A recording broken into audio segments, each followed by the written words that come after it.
Many Americans may feel wealthy, but they don't measure it in dollars and cents. A new Charles Schwab survey has some interesting findings on how people measure wealth for themselves and others. It's an interesting word, Sharon. Sharon Epperson joins us to reveal the latest results of that survey.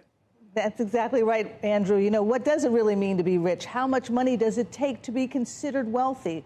Well, respondents in the latest Charles Schwab Modern Wealth Survey said it takes an average net worth of $2.2 million to be considered wealthy. But that's how much it takes for other people. What about for yourself? Among the 48% of Americans who say they already feel wealthy today, their average net worth is about $560,000, almost a quarter of the amount they consider wealthy for others. So it's not all about dollars and cents or stocks and bonds. When asked to describe what it means to be wealthy, Americans mention their well-being more often than money and assets. Polling 1,000 adults, nearly two-thirds of them say being able to enjoy healthy relationships with their loved ones better describes what wealth means than having a lot of money. And 70% say wealth is not about having to stress over money. Only 30% say it's having more of it. And who's most likely to say they feel wealthy? Millennials, more so than younger Gen Z or older Gen X and Boomer adults. Among those between the ages of 26 and 41 who say they feel wealthy, their average net worth is about $530,000. Andrew? Can I tell you, Sharon, I think this is one of the greatest, feel-good stories of the moment, because they're almost counterintuitive. I would have guessed the exact opposite. I would have thought that the millennial generation is so fixated on the billionaire class, and, if you go on TikTok, everybody's obsessed with money. I mean, there's sort of a, wealth porn and this, that. It's just all of it. And so I would have thought that money was the thing, and I'm so happy to know, aren't you, that that's not? Yeah, I mean, very much so. I've always had this philosophy, but I think a lot of people are realizing that it's about experiences.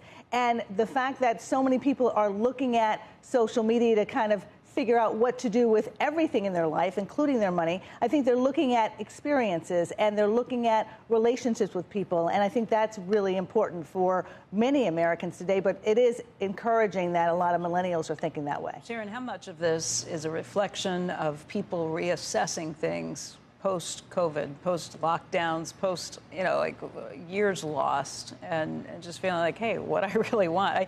I feel like, just anecdotally, so many people I know reassess their lives after that. Absolutely. And when you look at what this survey said people thought it takes to be wealthy pre-pandemic, it was $2.6 million. Yeah, so a lot more money at that point. It's $2.2 million now. Good. So you want to be able to. Even then, people, when they said, what does it take to be financially comfortable, that number is far less than that $2.2 million.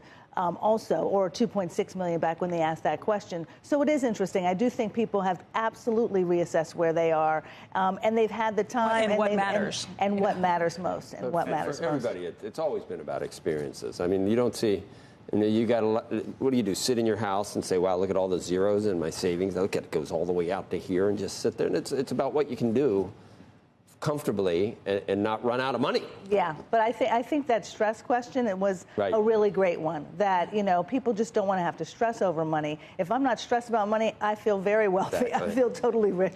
But, if you're living above your means, even if you have several $1 million, you may not feel wealthy because you're stressing over it. And then about health. Exactly. That's like exactly 1,000% of things. Try being wealthy with some horrible IBD or some horrible, something that just every day you're dealing. No, it's terrible. It's terrible. The health is most important. Exactly. We're going to talk about a lot of these types of things on Thursday. Join me when I talk to top advisors, investors, and many others at the CNBC FA Summit, the Financial Advisors Summit. To register, you want to visit cnbcevents.com/financial advisor. Hope to see you there. Okay.